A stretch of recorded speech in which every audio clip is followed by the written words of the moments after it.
Students, chapter number 17. That is registered valuer. This chapter comprises of only one section, that is section number 247. Registered valuers. Obviously read with the company's registered valuers and valuation rules 2017. देखिए बेटा, CA करने के बाद आप add on अपनी qualification में और add कर सकते हैं। आप रजिस्टर्ड वैल्यूअर का एक छोटा सा कोर्स कर सकते हैं, क्योंकि बहुत सारी कंपनियों को, इवन पूरे कंपनी एक्ट में बहुत जगह लिखा है कि आपको ये काम रजिस्टर्ड वैल्यूअर से ही करवाना पड़ेगा। तो एक अच्छा इसका जीवन में क्या है, स्कोप है।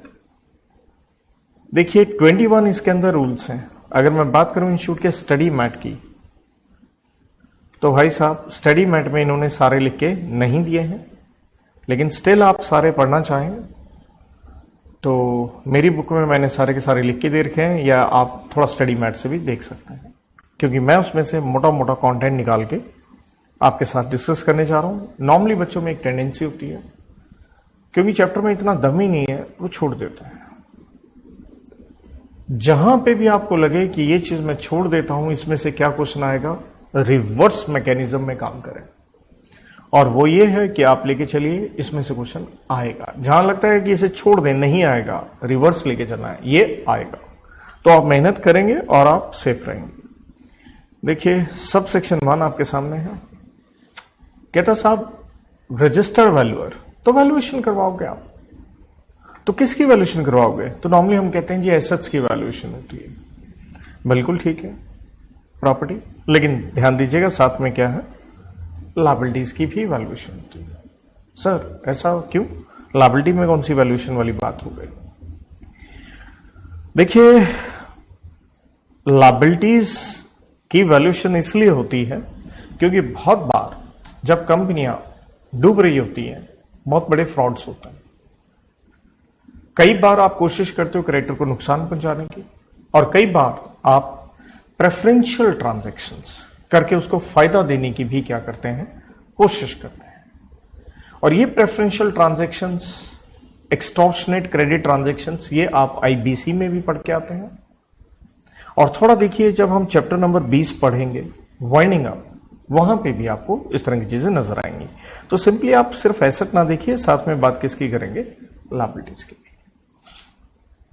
अब एसेट्स की लिस्ट आ गई भाई, स्टॉक हो, शेयर्स हो, डिबेंचर्स हो। अरे सर क्या ये प्रॉपर्टी है? अरे ऑब्वियसली, अगर आपने इसमें क्या कर रखा है, इन्वेस्ट किया हुआ है, तो वैल्यूएशन तो करवाओगे आप।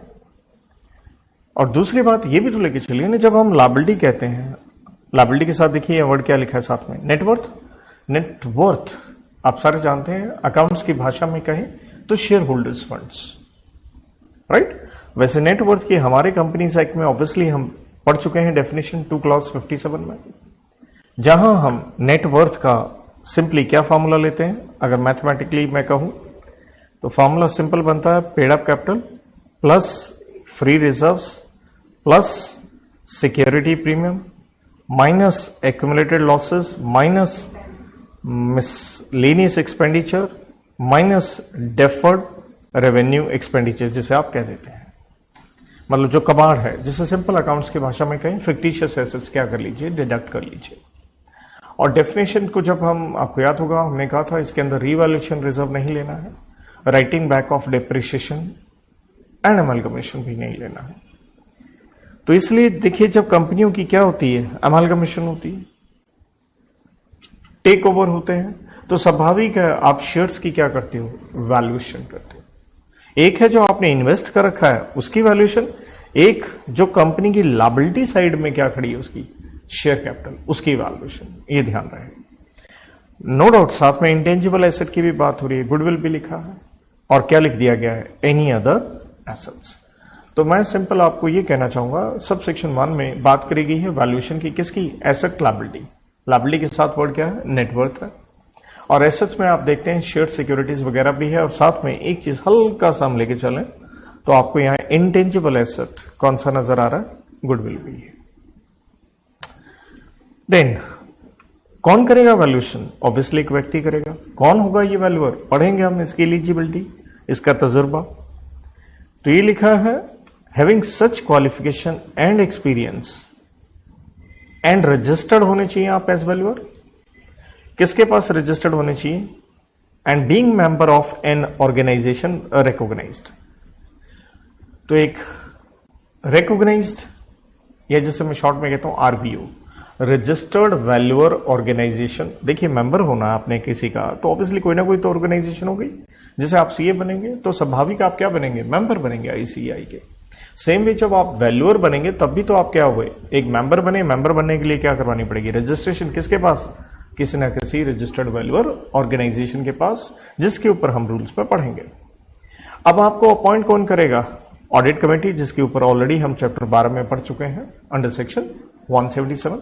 तो आपको याद होगा ऑडिट कमेटी हर कंपनी के लिए नहीं होती, लिस्टेड होती है, और अनलिस्टेड पब्लिक कंपनी की क्या थी? लिमिट्स थी जो हमने पढ़ी।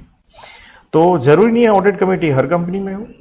तो अगर नहीं है तो इन इट्स एब्सेंस कौन अपॉइंट करेगा आपको? Board of director. स्टार मैंने डाल रखा है क्योंकि प्रश्न बन जाता है, एमसीक्यू बन जाता है कि भाई रजिस्टर्ड वैल्यूअर को कौन अपॉइंट करेगा? तो ऑडिट कमेटी है तो वो अपॉइंट करेगी, वरना कौन करेगा? कंपनी का बीओडी। सब सेक्शन 2 कहता है आपकी ड्यूटीज क्या है, या यूं कह लीजिए आपका रोल क्या है। तो आप कहेंगे सर कुछ भी, सिंपल सी तो बात है, वही जो ऊपर बताया, वैल्यूएशन करनी है। इम्पार्शियल मतलब बायस ना हो, true and fair valuation of any asset, normal point.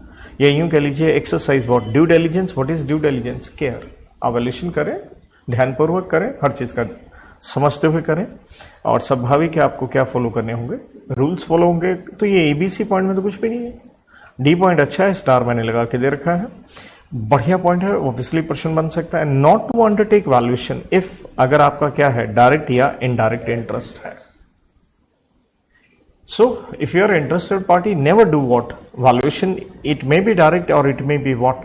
Indirect. और indirect का सबसे बेस्ट एग्जाम्पल हम बार बार यही कहते हैं, जैसे आपका कोई रिश्तेदार इन्वॉल्व हो जिसकी वैल्यूएशन की जा रही है, राइट? फॉर एग्जाम्पल अगर मैं वैल्यूअर हूं और जिस कंपनी की हम वैल्यूएशन कर रहे हैं, लेट्स से वहां पे मेरा कोई रिश्तेदार काम कर रहा है। रिश्तेदार ऑब्वियसली हम रिलेटिव पढ़ चुके हैं, कहां?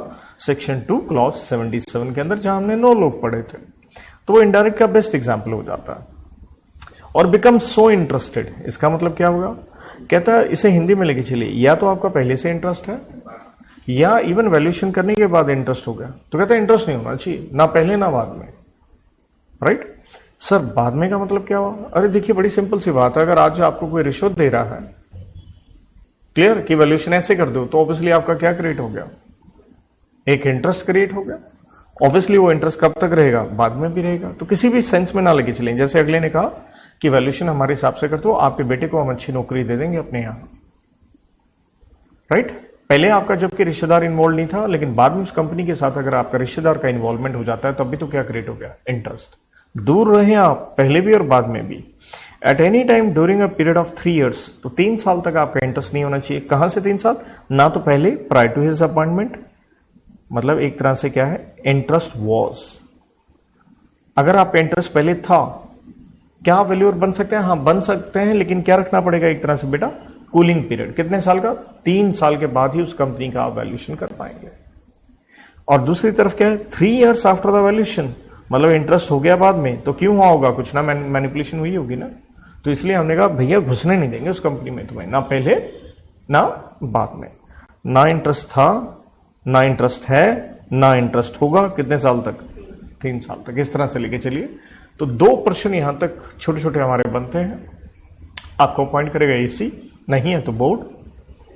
और सबसे बड़ा जो आपको कंप्लायंस करना है, आपका कोई इंटरेस्ट नहीं होना चाहिए। 3 years प्रायर टू अपॉइंटमेंट और 3 years आफ्टरवर्ड्स, डायरेक्टली और इनडायरेक्टली। नाउ सबसेक्शन 3 देखिए, नॉर्मली आप में टेंडेंसी क्या रहती है एज ए स्टूडेंट? पेनल्टी है कि छोड़ो यार कौन याद करेगा।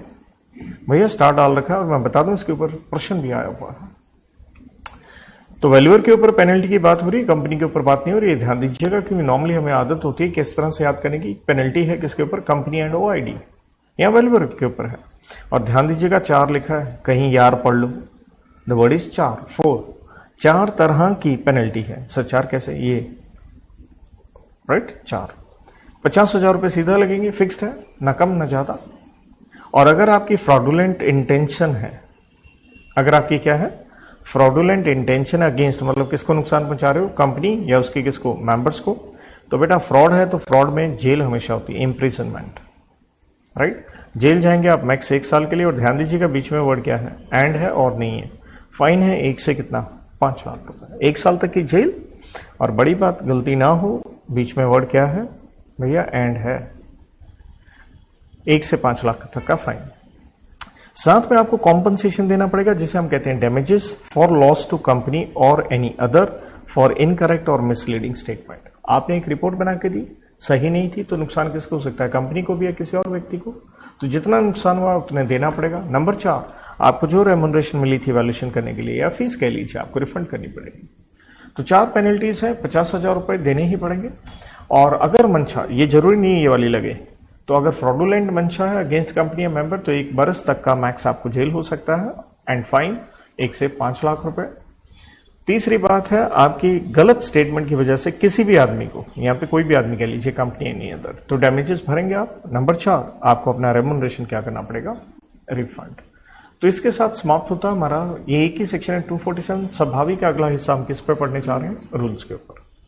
तो मैं फिर बता दूं 247 के अंदर 3 सब सेक्शन आते हैं। पहले में था मेन हिस्सा अपॉइंटमेंट कौन करेगा, बाकी तो आप ही लिख लेंगे कि वैल्यूएशन किस चीज की, asset, liability, net worth, intangible, even goodwill आ गया था। कौन करेगा, स्वाभाविक है एक वैल्यूअर करेगा, जो रजिस्टर्ड होगा, जो मेंबर होगा किसका, एक ऑर्गेनाइजेशन का, रजिस्टर्ड वैल्यूअर ऑर्गेनाइजेशन कह लीजिए।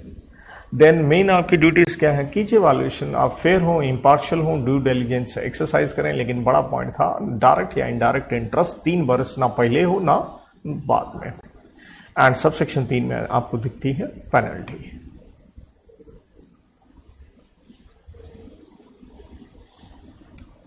Now students, going to the rules. तो रूल नंबर 3 आपकी स्क्रीन पे देखिए, होता क्या है, ये भी पेपर में ध्यान रखें, हमें एक एक रूल नहीं याद हो पाता, इसलिए तो मैं हमेशा ये कहता हूं कि आप चैप्टर का नाम, मतलब कोई भी क्वेश्चन आए पेपर में जरूर लिख के आओ। The law on the problem is contained on chapter number 17। किससे डील करता है, रजिस्टर्ड वैल्यूअर्स। रेड विद क्या लिखा है, the companies registered valuer and valuation rules 2017। Section आपको पता ही 247। एग्जैक्टली रूल नहीं कोट कर पाएंगे, बट इतनी बड़ी आपने लाइन लिख दी, will serve your what purpose. उसमें से आप पिक कर सकते हैं कि यार एक आधा रूल तो मैं अलग से याद कर रख लूं। जैसे मैं ये कहूंगा, स्वाभाविक है हम रूल नंबर 3 में क्या पढ़ने जा रहे हैं बेटा, एलिजिबिलिटी, कि अगर आपने वैल्यूअर बनना है तो क्या एलिजिबिलिटी है। तो ये एक रूल याद किया जा सकता है, अकेला रूल नंबर 3 याद पक्का कर लीजिए। देखिए, जब आप बनेंगे रजिस्टर्ड वैल्यूअर, ध्यान से देखिए,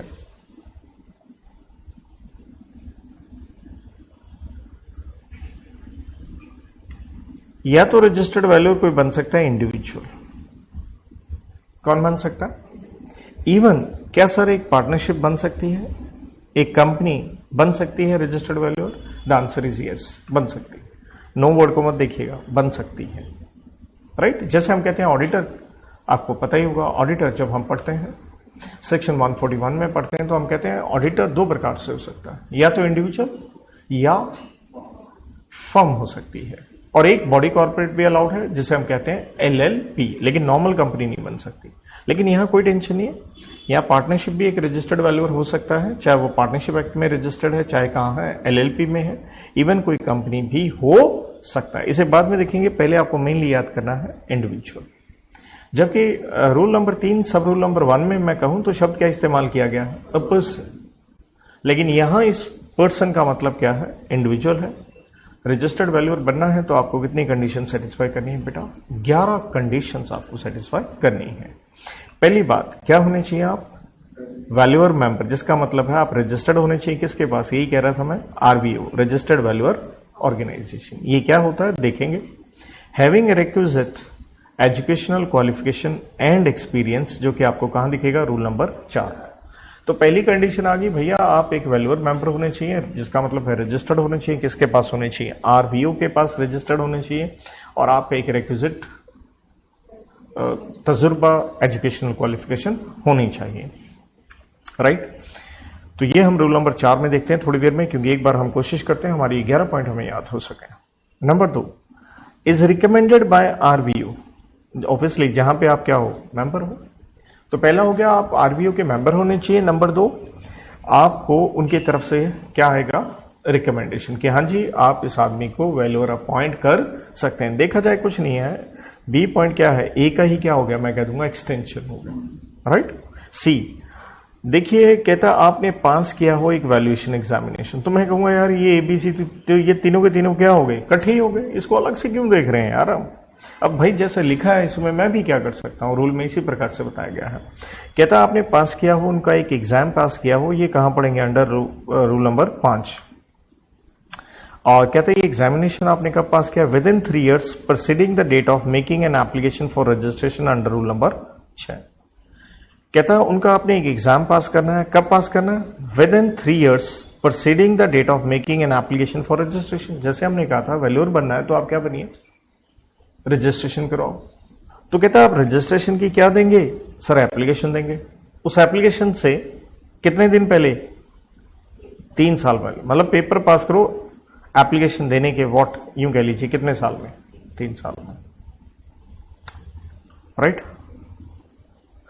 और कहने का मतलब तब वो आप पास करोगे तब आपकी जाके क्या बनेगी, रजिस्ट्रेशन बनेगी। तो ये ए बी सी तीनों में इकट्ठा लग रहा है। और अगला भी देख लीजिए, क्वालिफिकेशन एंड एक्सपीरियंस। अरे सर ये तो फिर से वही चीज आ गई, क्या करें भाई, जैसे लिख के दे रखा है बात तो मुझे वैसे ही करनी होगी। तो आप आसानी से लेके चलिए कि पहले 4 पॉइंट घूम फिर के किसके ऊपर है, ये थोड़ी पर्सनल सी चीजें आ गई आपके एग्जाम से रिलेटेड। एक, आप रजिस्टर्ड मेंबर हो। दूसरा, आपको रिकमेंड किया है आरबीओ ने। तीसरा, आपने उनका एग्जाम पास किया है अपनी रजिस्ट्रेशन करवाने से 3 साल के अंदर अंदर यूं कह लीजिए। चौथा, आपकी क्वालिफिकेशन एक्सपीरियंस। अब अगला पॉइंट जिसके ऊपर ये कुछ, जिसे मैं कहता हूं एमसीक्यू वगैरह बना सकते हैं, कोई केस स्टडी पेपर में डाल सकते हैं, यू नेवर नो। तो वो है आपकी उम्र कम से कम 18 साल होनी चाहिए, यूं कह लीजिए। आप मेजर होने चाहिए, आप क्या नहीं होने चाहिए, माइनर। नेक्स्ट, आप मेरे जैसे नहीं होने चाहिए, not declared as unsound mind. कहने का मतलब आप साउंड माइंड के होने चाहिए, राइट। तो कहता है not declared as unsound mind. दूसरा क्या है, नॉट अनडिस्चार्ज इंसॉल्वेंट। इसका मतलब क्या है, देखिए अगर कोई इंसान एक बार इंसॉल्वेंट डिक्लेयर हो जाता है, कौन करता है, कोर्ट करता है, क्या वो पूरी जिंदगी अब इंसॉल्वेंट रहेगा, नहीं। तो कहता है नॉट अनडिस्चार्ज, मतलब एक बार इंसॉल्वेंट डिक्लेयर होने के बाद आप डिस्चार्ज हो सकते हैं, जिसका मतलब है आप सॉल्वेंट बन सकते हैं कोर्ट के द्वारा। लेकिन अभी तक आप क्या है, अनडिस्चार्ज है, तो इसका मतलब है आप क्या है, इंसॉल्वेंट है, आप वैल्यूअर नहीं हो सकते, क्योंकि क्या खाएंगे आप, पैसे खाएंगे वरना। और नॉट अप्लाइड फॉर इंसॉल्वेंसी, इसका मतलब क्या हो गया, अगर आप इंसॉल्वेंट नहीं भी हैं लेकिन अगर आपने उसकी एडजुडिकेशन, जिसका मतलब है डिक्लेरेशन के लिए कोर्ट को क्या दे रखी है, एक अर्जी दे रखी है, तब भी आप वैल्यूअर नहीं बनेंगे। कहने का मतलब है ना है, मतलब ना तो पागल है, ना इंसॉल्वेंट है, ना अप्लाई किया, किस चीज के अप्लाई के लिए किया है, इंसॉल्वेंसी के लिए ना किया हो। अगला पॉइंट बढ़िया है। अब भारत में क्या होने चाहिए, रेजिडेंट होने चाहिए। अच्छा प्रश्न बनता है ना, question comes what do you mean by resident. कहता है रेजिडेंट के लिए मीनिंग वही रहेगा जो आप फेमा एक्ट में पढ़ के आए हैं under section 2 clause number B में, जहां हमने पढ़ा था more than 182 days preceding financial year में आप कहां होने चाहिए, इंडिया होने चाहिए। मोर देन 182, या मैंने वहां पे बताया था किस तरह से याद रखिए, 183 से याद रखिए। तो रेजिडेंट वाला पॉइंट यहाँ बड़ा खूबसूरत है। तो आपको ये देखना है यार कौन कौन से पॉइंट है जहां से क्वेश्चन बन सकते हैं, वो मेरे को अच्छे जरूर याद हो। Next, not convicted bye competent court for an offence punishable with imprisonment for more than 6 महीने। दैट मीन्स क्या सीखा, अगर आपने कोई गुनाह किया है, अगर आप 6 महीने तक जेल गए हैं, कोई टेंशन नहीं, बन जाओगे वैल्यूअर। प्रॉब्लम कहां है, मोर देन 6 महीने के लिए अगर जेल होगी तो समस्या क्रिएट हो जाएगी, राइट। और offence involving what, moral turpitude, आपने मॉरली कोई भी रॉन्ग किया है। देखिए सिंपल लिखा है, 2 हिस्से हैं, प्लीज ये गलती मत कीजिएगा, बीच में और डाल के है। पहली बात क्या है, कन्विक्ट हुए हैं, जहां आप कितने दिन के लिए चले गए, 6 महीने के लिए अंदर चले गए, बात खत्म, आप वैल्यूअर नहीं बनेंगे। दूसरी बात है, अगर आपने कौन सा ऑफेंस किया, मॉरल टर्पिट्यूड, जिसका मतलब क्या हुआ, अगर उसमें आप 2 महीने के लिए भी, मतलब 2 महीने के लिए भी अंदर चले गए, तब भी आप क्या नहीं बन पाएंगे, वैल्यूअर, क्योंकि यहां पे टाइम लिमिट की बात नहीं कर रहा, और वर्ड डाल दिया उसने, मॉरल टर्पिट्यूड। मॉरली ये हमने कई बार पहले ही पढ़ा है, कोई भी गलत कार्य करना, बस में चढ़ जाना बिना टिकट के, दुकान में जाना और कुछ सामान उठा के अपनी जेब में डाल लेना, बड़े बड़े फ्रॉड तो है ही मॉरली रॉन्ग। और यही चीजें देखिए आप कहां पढ़ के आते हैं, जब हम डायरेक्टर की डिस्क्वालिफिकेशन पढ़ते हैं, कहां, सेक्शन 164 में। और 196 याद कीजिएगा, मैनेजरियल पर्सोनल के ऊपर भी हमने इस तरह की ये लिमिट्स पढ़ी हुई हैं, तो प्लीज उनको भूलिए मत, वरना गड़बड़ हो जाएगी, राइट। क्योंकि 196 में भी क्या था, मोर देन 6 महीने था, 164 में 6 महीने था, तो वो टाइम पीरियड कहां मोर देन है कहां इक्वल टू है, वो गड़बड़ हो सकती है। तो प्लीज थोड़ा सा आपकी जिम्मेवारी बनती है 164 और 196 की जो लिमिट्स है हल्की सी अपनी कहीं पे भी साइड पे लिख लीजिएगा। Then end a period of 5 years has not elapsed from expiry of sentence. क्या मतलब हुआ इसका, अगर आप 6 महीने से ज्यादा जेल में चले गए कोई टेंशन नहीं है, जेल से जब आप बाहर आएंगे उसके बाद एक कूलिंग पीरियड है 5 साल का। 5 साल तक आप वैल्यूअर नहीं बन पाएंगे, लेकिन उसके बाद बन सकते हैं। लेकिन एक समस्या और है, अगर आप कन्विक्ट हो गए और सेंटेंस हो गए फॉर इम्प्रिजनमेंट कितने साल के लिए, 7 साल के लिए, तो आप कभी भी वैल्यूएशन का काम नहीं कर पाएंगे। मतलब अगर जेल होगी 7 साल कभी नहीं कर पाएंगे। सर ऐसा क्यों, स्वाभाविक है, 7 साल जेल गए हो तो आपने एक जघन्य अपराध किया होगा, जिसका मतलब है काफी खतरनाक बड़ा ऑफेंस आपने किया होगा, तब आप कभी भी वैल्यूअर नहीं बन पाएंगे। तो ये पॉइंट अच्छा ही रहेगा, नो डाउट रेड विद लेके चलिएगा, हार्मोनियस कंस्ट्रक्शन 164 196। जे पॉइंट भी अच्छा है, कहता है नॉट लिवाइड पेनल्टी, जिसका मतलब है आपके ऊपर पेनल्टी नहीं लगाई गई है। कौन सी, under section 271J of income tax act. तो 271J में क्या था, if incorrect information in report और सर्टिफिकेट, इसका मतलब है कोई ना कोई आपने फॉल्स क्या दी है, स्टेटमेंट दी है। तो इनकम टैक्स में भी 271J में आपके ऊपर क्या लगती है, पेनल्टी लगती है। वो पेनल्टी लगी है, आप वैल्यूअर नहीं बन पाएंगे। लेकिन आगे क्या लिखा है, and time limit for filing appeal. तो दरअसल वो पेनल्टी लगी है तो आपको एक हक होता है अपील करने का। तो कहते हैं टाइम लिमिट जो है for filing appeal before CIT stands for commissioner of income tax appeals और income tax appellate tribunal has what elapsed. कहने का मतलब पेनल्टी लगी, आप अपील कर सकते थे किसके पास, CIT अपील के पास या अपीलेट ट्राइब्यूनल इनकम टैक्स के पास, लेकिन वो अपील करने का समय क्या हो गया, बीत गया। तो फिर तो गुनाह क्या हो गया आपका, साबित हो गया, बचोगे नहीं। या फिर कहता है सच पेनल्टी अगर अपील कर भी दी है तो कंफर्म कर दी है किसने, ट्राइब्यूनल ने, क्योंकि अल्टीमेटली आप अपील करते हुए काम पहुंचेंगे, ट्राइब्यूनल ने कंफर्म कर दिया है। And 5 years not elapsed after Levi of penalty. कहने का मतलब है पेनल्टी लग गई है तो कूलिंग पीरियड है 5 साल का, आप वैल्यूअर नहीं बनेंगे, राइट।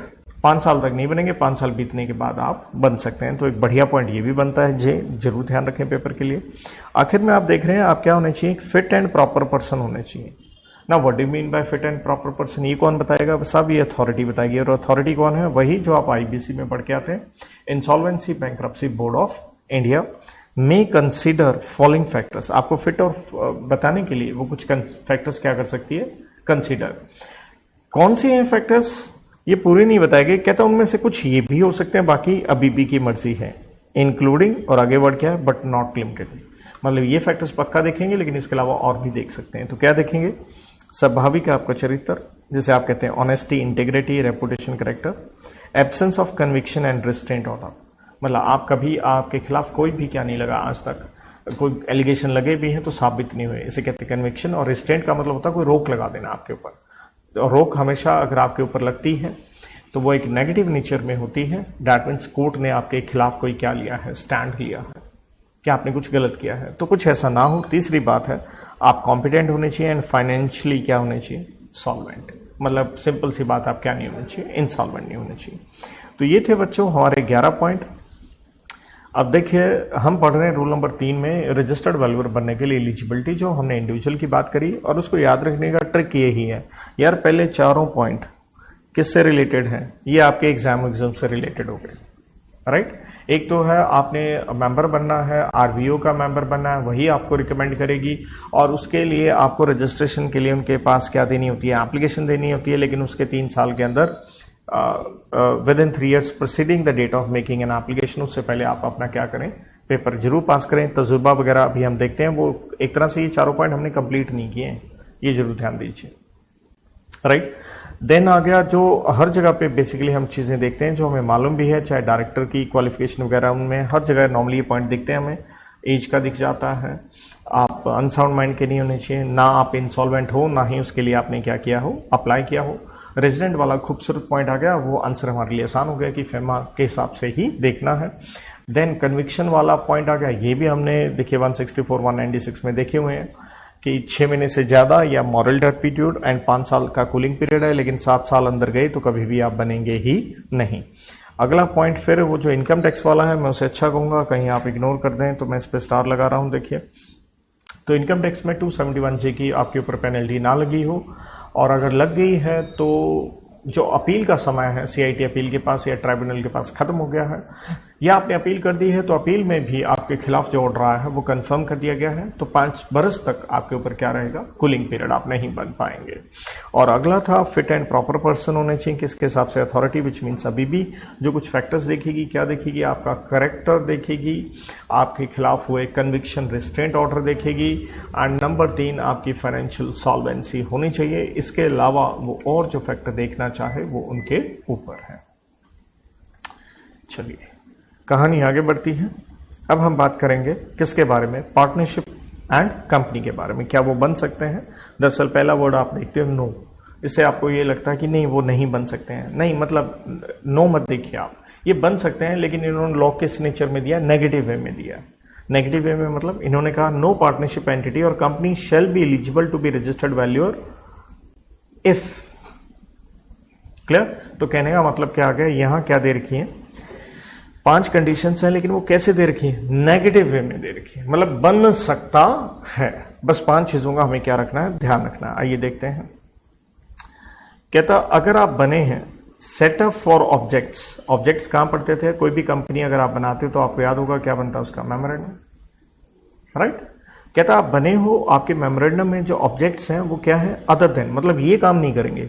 कौन सा काम नहीं करेंगे, रेंडरिंग प्रोफेशनल और फाइनेंशियल सर्विसेज इंक्लूडिंग वैल्यूएशन। तो आप वैल्यूएशन का ही काम नहीं करोगे तो वैल्यूअर बन ही नहीं सकते, गॉट और नॉट। इसलिए स्टार्ट हमने कहां से किया, हेडिंग नेगेटिव वे में स्टार्ट किया ना, नो वर्ड लिखते हुए। तो मोरल ऑफ द स्टोरी या कह लीजिए एनालिसिस क्या निकला, अरे एनालिसिस बड़ा ही सिंपल है, फर्म या कंपनी भी वैल्यूअर बन सकती है, लेकिन उसकी मेमोरेंडम या कह लीजिए उसकी ऑब्जेक्ट क्लॉज में एक तरह से कह लीजिए लिखा है हम कौन सा काम करेंगे, वैल्यूअर का करेंगे, हम कौन सा काम करेंगे, सर्विसेज का करेंगे, राइट। ये ना लिखा हो कि हम नहीं करेंगे। And that in case of company it is subsidiary और ज्वाइंट वेंचर, पूरा लिख सकते हैं जेवी, ज्वाइंट वेंचर और associate of another what, company और बॉडी कॉर्पोरेट। क्या सीखा, अगर आप कंपनी है, कौन है, अगर आप कंपनी है क्या वैल्यूअर बन सकते हैं, हाँ बन सकते हैं, लेकिन आप नहीं बनोगे। कब नहीं बनोगे, अगर आपके अंदर किसी और ने इन्वेस्ट कर रखी है, किसी और ने आप में इन्वेस्ट किया हुआ है। सर कितना किया हुआ है, मोर देन 50% आपके शेयर ले रखे हैं, सब्सिडरी बन गई। एसोसिएट कितने में बन जाती थी, 20% पे। ज्वाइंट वेंचर आप सारे जानते हैं मिलके काम, मतलब किसी और कंपनी ने ज्वाइंट वेंचर को नॉर्मली हम क्या कहते हैं, पार्टनरशिप कहते हैं, टेम्परेरी।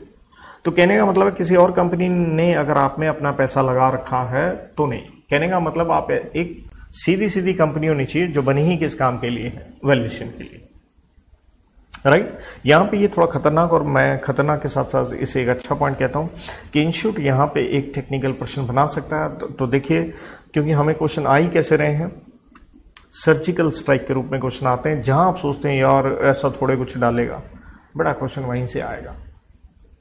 तो ये हिस्सा जरूर ध्यान दीजिएगा। अगर कंपनी वैल्यूअर हो सकती है, हाँ, नहीं होगी अगर आप क्या हैं, सिंपल भाषा में कहें आप एएस हैं, एसोसिएट हैं, सब्सिडरी हैं। और एसोसिएट की डेफिनेशन अगर आपको याद हो अंडर सेक्शन 2 क्लॉज 6, उसके अंदर ज्वाइंट वेंचर वर्ड भी आ जाता है एसोसिएट की डेफिनेशन में, तो आप नहीं बन पाएंगे। Number 2, undergoing an insolvency resolution और इज अनडिस्चार्ज इंसॉल्वेंट। याद कीजिए आईबीसी हमने पढ़ा हुआ, क्या एप्लीकेशन दी जाती थी, सीआईआरपी के लिए, stands for corporate insolvency resolution process. कहने का मतलब है आप इंसॉल्वेंसी से गुजर रहे हैं, उसको रिजॉल्व करने की कोशिश कर रहे हैं, या आप क्या डिक्लेयर कर दिए गए हैं, इंसॉल्वेंट, और अभी तक आप क्या है, अनडिस्चार्ज है। तो ऐसी फर्म या कंपनी वैल्यूअर नहीं बन सकती। ये तो दिमाग लगा ही सकते हैं, ऑलमोस्ट ये पॉइंट वही है जो कहा था, इंडिविजुअल में भी था। मतलब इंटरेस्टिंग पॉइंट मुझे ये लगता है कि यहां आप चूक मत कर दीजिएगा पेपर के लिए।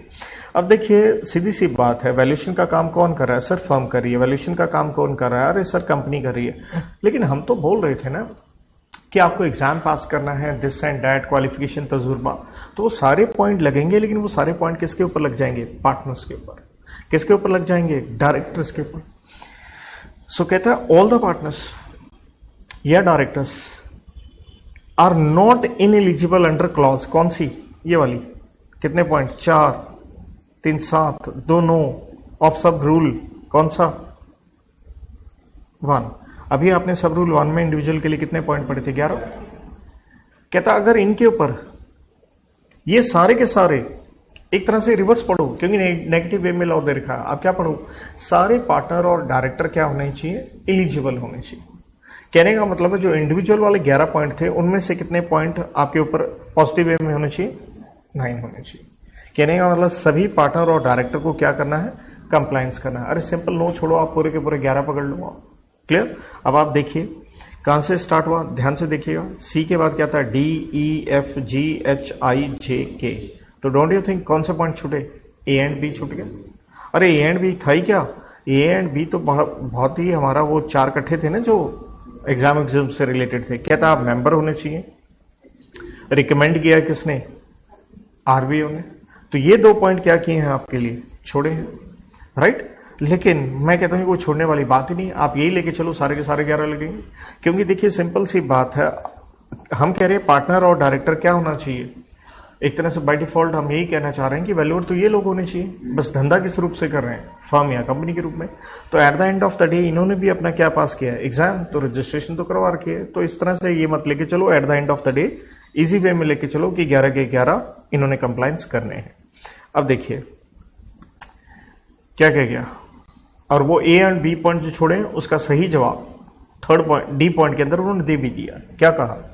कहता 3 और ऑल पार्टनर्स और directors whichever is what less are not registered valuer. मतलब क्या कह गया यहां पे? ऊपर वाला पॉइंट दोबारा फिर देखो, यहां पे ये लग रहा था क्या वर्ड था? ऑल।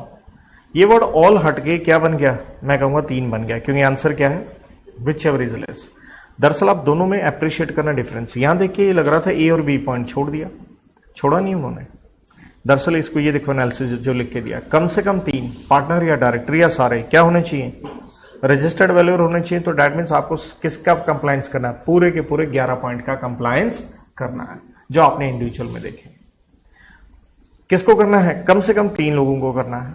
लेकिन अब देखो इंटरेस्टिंग चीज है, यहां से मूव करो दोबारा पे, लेकिन सारे के सारे सभी को कंप्लायंस किसका करना है? इन 9 पॉइंट का तो पक्का करना ही करना है। दैट मीन्स अब क्या निकला? कहने का मतलब है हम सोच रहे थे सभी को क्या बनना जरूरी है? Valuer member. नहीं, जरूरी नहीं है। 3 आपको रिकमेंड सभी को करे? नहीं, जरूरी नहीं है। कितने? 3। लेकिन सारे के सारे सभी को ये पॉइंट्स का कंप्लायंस तो करना ही पड़ेगा। This is the point. तो बस सी पॉइंट में लेके चलिए कि भाई एक तरह से मैं कह रहा था एनालिसिस ये निकलता है 11 के 11, नहीं, डी पॉइंट में आकर कहानी क्या निकली? 3 को 11 फॉलो करने हैं और सभी को कितने फॉलो करने हैं? पहले 2 छोड़ के 9 पॉइंट। इस तरह से इसको अपना एक, चाहे देखिए अगर मैं इससे रिलेटेड कहूं, ये दोनों पॉइंट्स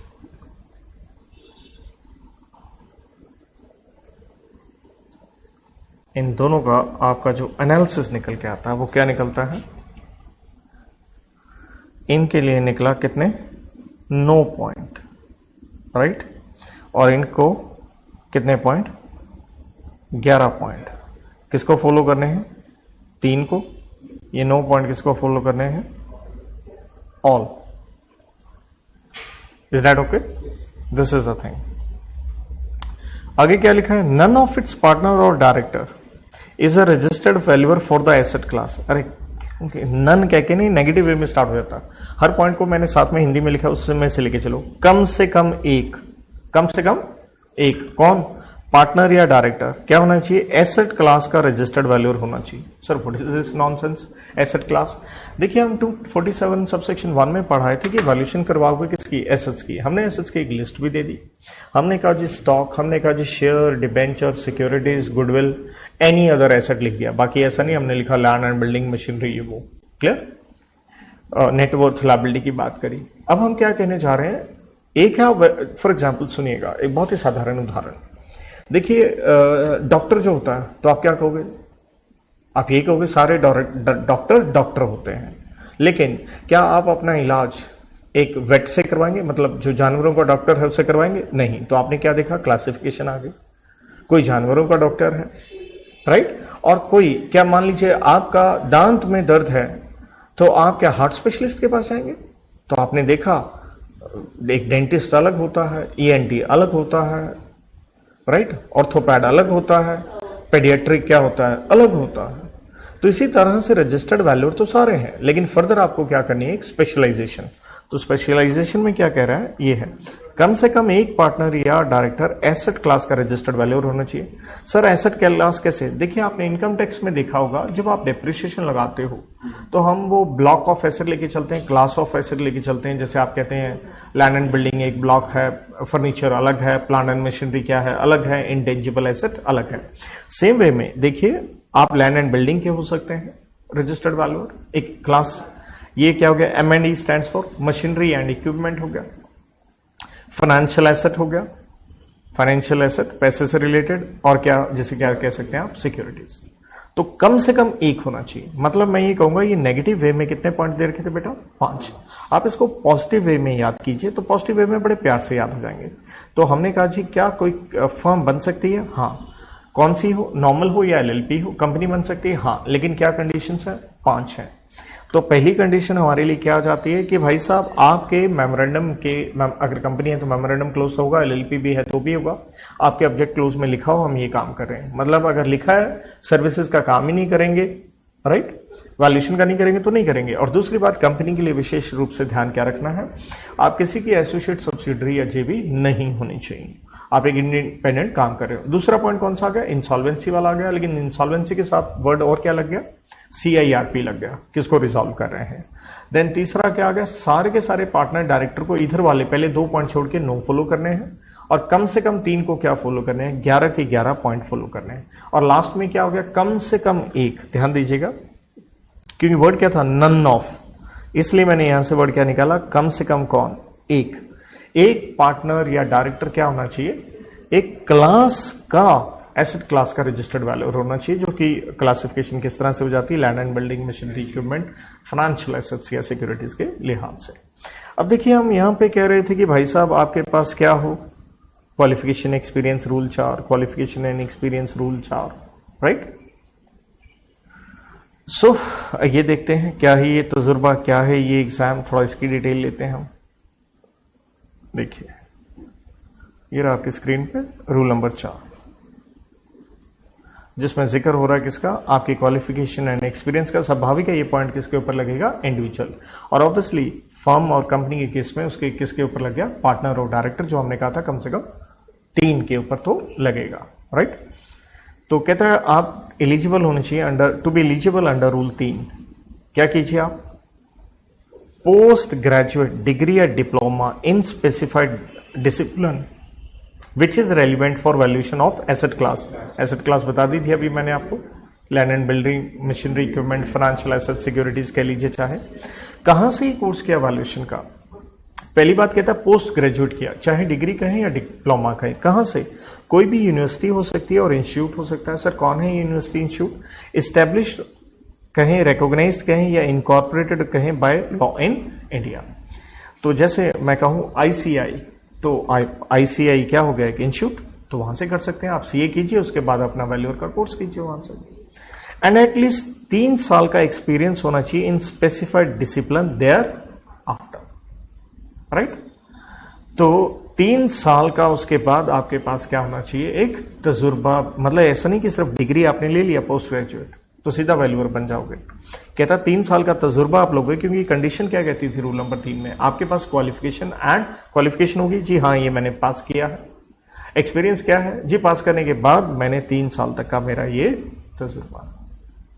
देन बैचलर डिग्री से भी काम चलेगा in specified discipline from same as above, means ये यूनिवर्सिटी इंस्टीट्यूट, राइट। लेकिन बैचलर हो तो आपको तजुर्बा कितने साल का चाहिए, बस ये सारी लाइन सेम है, 5 साल कर दीजिए।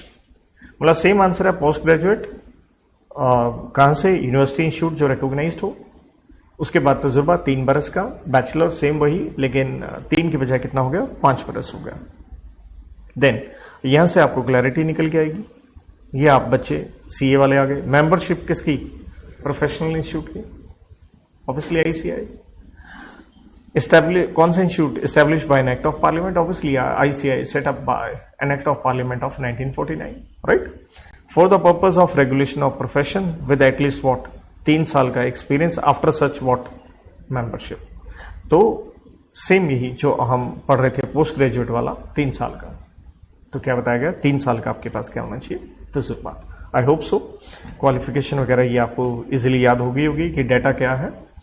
सिंपल है, पोस्ट ग्रेजुएट में भी 3 बरस था, प्रोफेशनल इंस्टीट्यूट मतलब आप जो बच्चे हैं आपके लिए भी 3 साल है, ना कि कितना साल 5 साल, क्योंकि सीए डिग्री को आप किसके इक्विवेलेंट लेने लग पड़ेंगे, पोस्ट ग्रेजुएट की वैसे भी। पहले क्या लिया करते थे, ग्रेजुएट के बराबर ही लिया करते थे। देन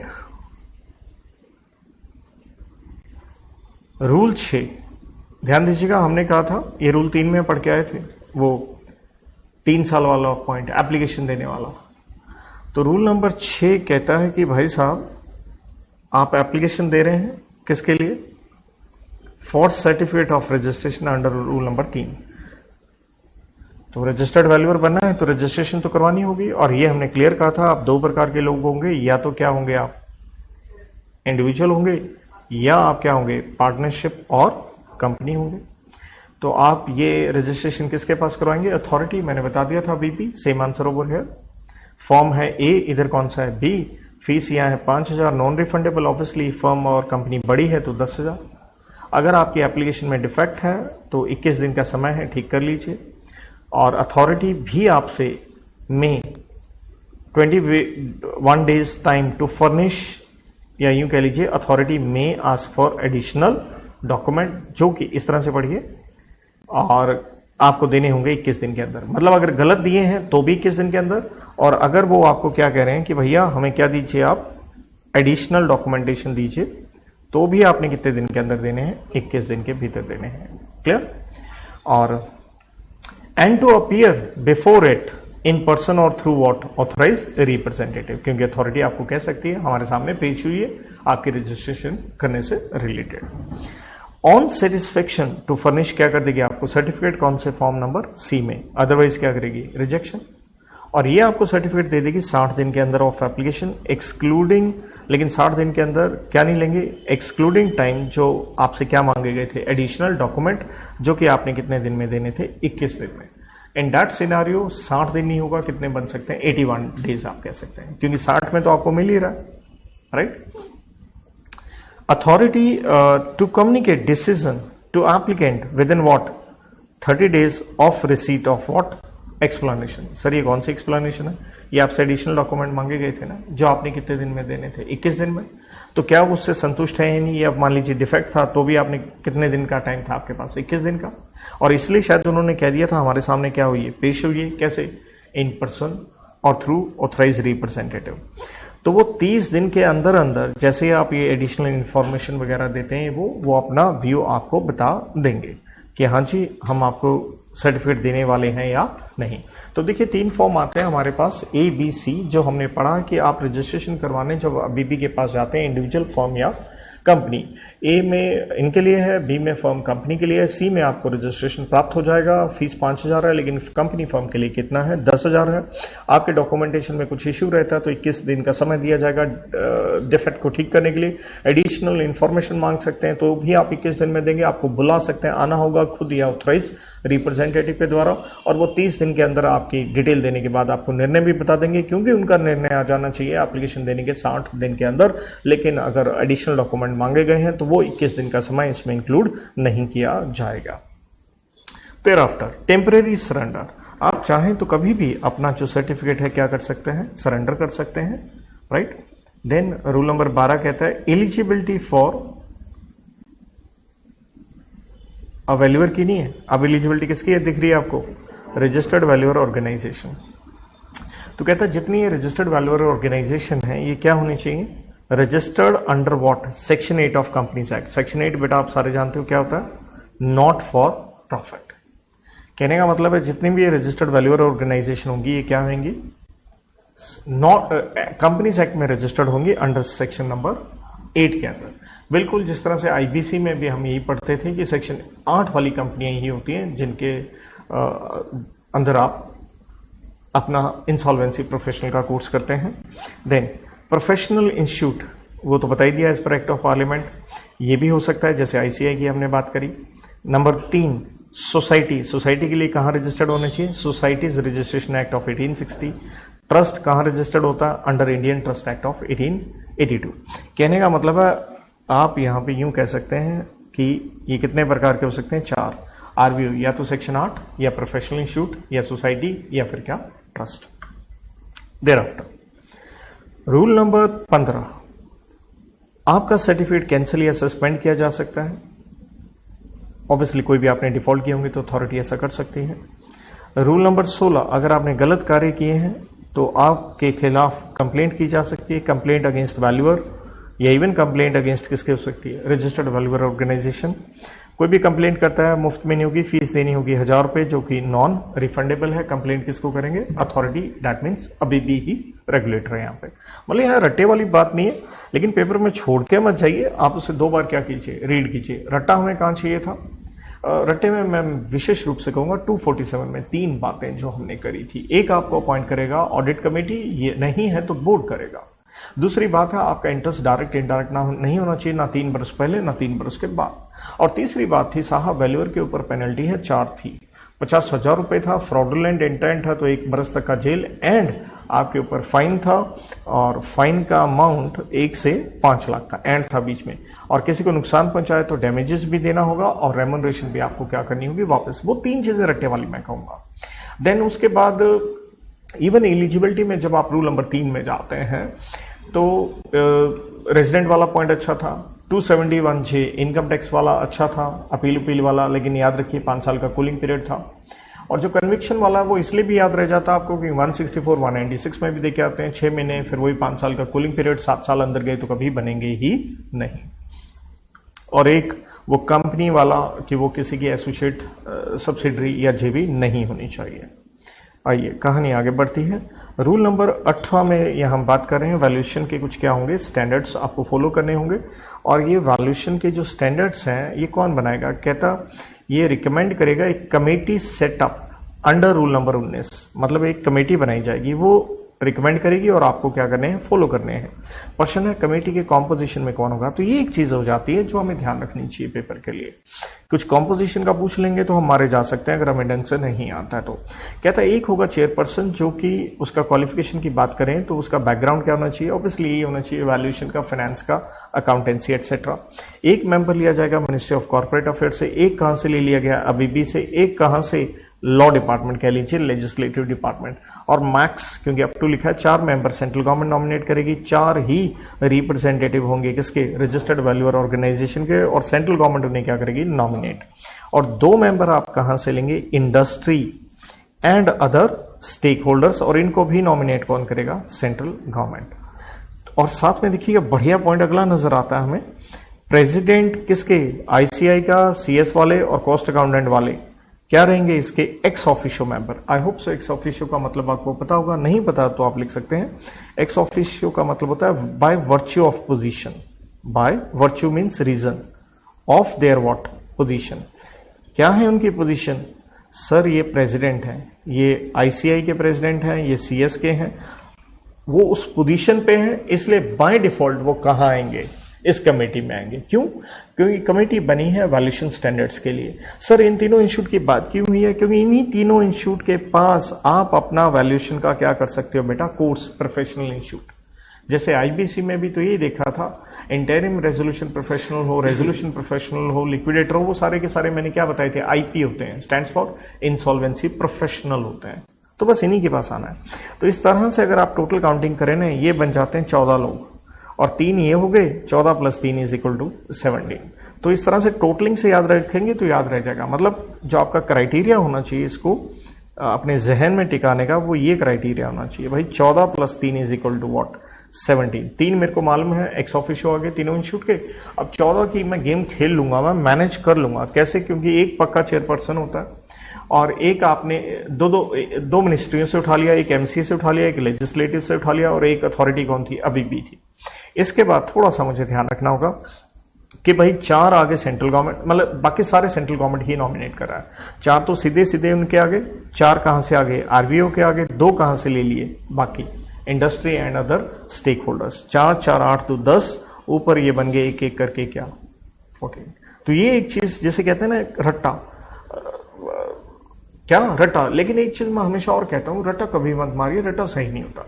क्योंकि देखिए रट्टा जब लेके चलते हैं पेपर में गड़बड़ हो जाती है।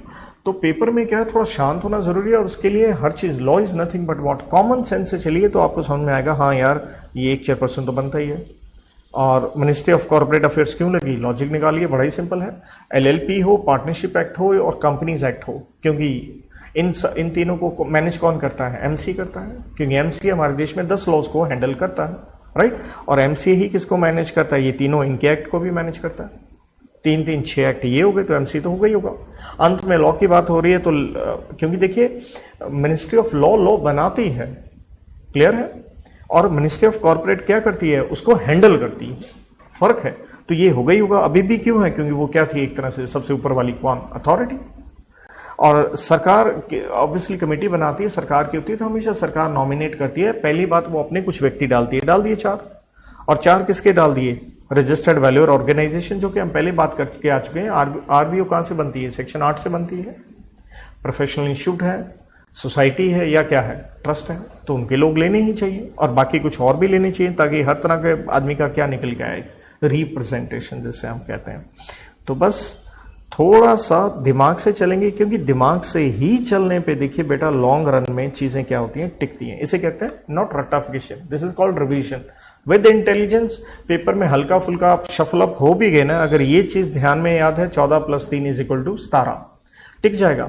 फिर मैं तो इस तरह से रिवर्स वे में यूं लेके चलता हूं, यार नीचे सेंट्रल गवर्नमेंट वाले कितने हैं, 10 पीस हैं, 4 + 4 + 2, ये बन गए जी 10। फिर बाकी क्या है, एक एक आएंगे। तो मैं अपनी ना गलती को थोड़ा सा मैनेज, अगर मैं गलती भी करूंगा पेपर में, मैं मैनेज कर लूंगा। नेवर गो बाय रटिफिकेशन, go with the logics, and that is called revision. Then देखिए बढ़िया प्रश्न है अगले पॉइंट पे भी, सर ये टेन्योर क्या रहेगा चेयरपर्सन और मेंबर का, 3 वर्ष। क्वेश्चन डाल सकते हैं, एमसीक्यू पूछ लेगा सीधा, 3 साल। और मैक्सिमम टेन्योर कितनी मिल सकती है, 2n नंबर। तो टेन्योर का पॉइंट तो माशाल्लाह बहुत ही बढ़िया है, सीधा ही क्वेश्चन बनता है, 3 साल, और एक और मिल सकता है कितने का, 3 साल का।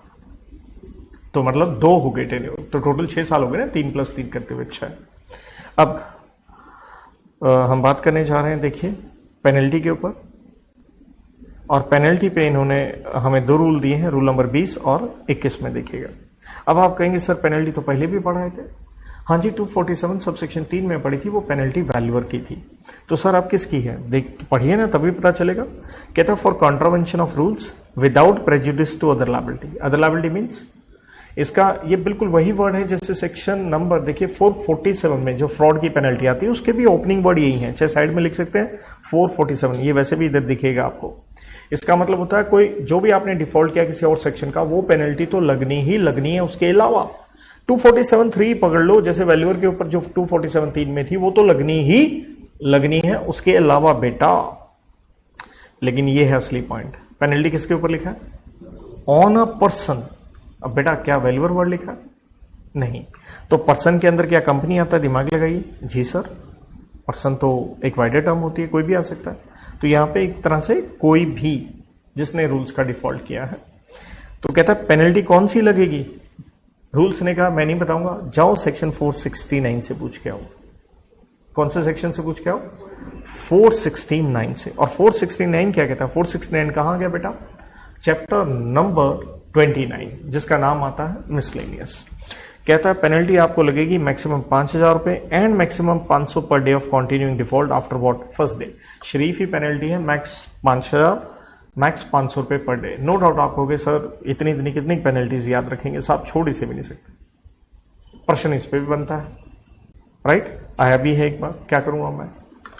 देन देखिए रूल 21, ये बहुत बढ़िया है। कहता अगर आपने क्या दी, दरअसल अगर ये पेनल्टी ना याद रहे, ये मत भूलिए, याद कीजिए वैल्यूअर का काम क्या था, एक रिपोर्ट देना है। तो इसलिए रूल 21 में क्या गया, कहता फॉल्स स्टेटमेंट या ओमिशन है। अगेन वर्ड क्या है, पेनल्टी वैल्यूअर नहीं लिखा है, ऑन एनी पर्सन। देखिए फॉल्स अगर आप कर रहे हैं तो साहब फॉल्स का मतलब है फ्रॉड। तो यहां इन्होंने लिख के दिया पेनल्टी कौन से सेक्शन की लगेगी, 448 की लगेगी। आदमी कहता 448 में क्या है, अरे टेंशन मत लीजिए, 448 में के अंदर पेनल्टी कौन सी है, 447 फ्रॉड वाली है। फ्रॉड वाली तो आप फाउंडेशन के दिनों से याद करते हैं। 447 में हम पेनल्टी को मेनली दो भाग में डिवाइड करते हैं, वैसे तीन बन जाते हैं।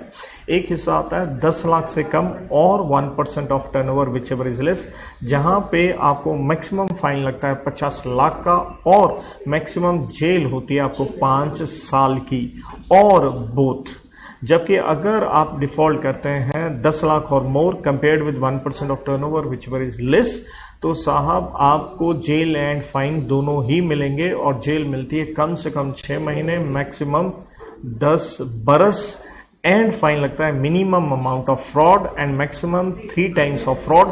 लेकिन अगर पब्लिक इंटरेस्ट है, ध्यान दीजिएगा, पब्लिक इंटरेस्ट में हम 10 लाख नहीं देखते हैं। पब्लिक इंटरेस्ट में क्या होगा, यही 10 लाख और मोर वाली सेम पेनल्टी है, लेकिन जो मिनिमम 6 महीने थी ये चेंज होकर बन जाती है 3 साल।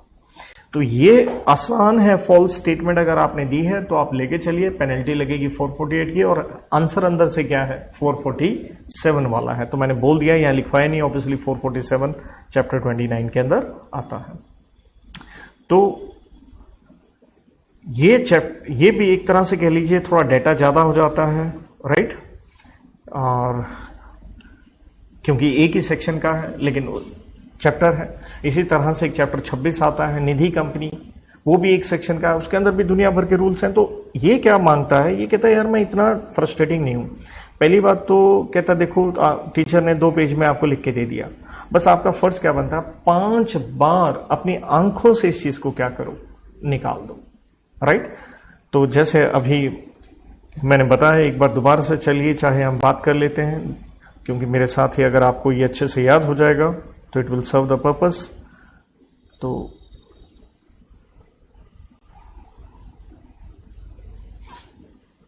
देखिए, हमने पढ़ा बेटा जी, पहली बात अच्छे से याद रखिए, चैप्टर का क्या नाम है, रजिस्टर्ड वैल्यूअर है। चैप्टर नंबर कौन सा है, 17 है। सेक्शन कितने हैं, सिर्फ एक है, 247।